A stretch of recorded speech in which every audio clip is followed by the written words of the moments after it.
I'm not sure what my doctor replacing my rabbi. Doctor replacing the rabbi. Morning. What type of prayer are you here for this morning?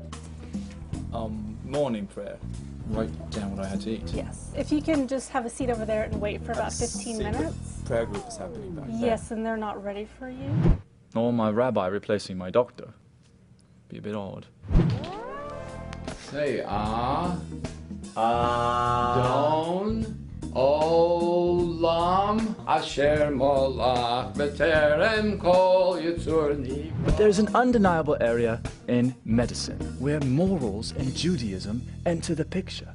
Mind-boggling how Judaism's oldest book holds clues to modern medical dilemmas that we have today. One entire session is dedicated to reproductive medicine. The Catholic Church, for instance, was against in vitro fertilization. And from the early days, because of the Torah's view on when life begins, it was pretty easy. Is in vitro fertilization allowed? Is artificial insemination allowed? Is insemination with a donor sperm allowed? Is the use of donor eggs allowed? One of the questions facing the rabbinical community is the fact that we can now help couples accurately choose the gender of their babies.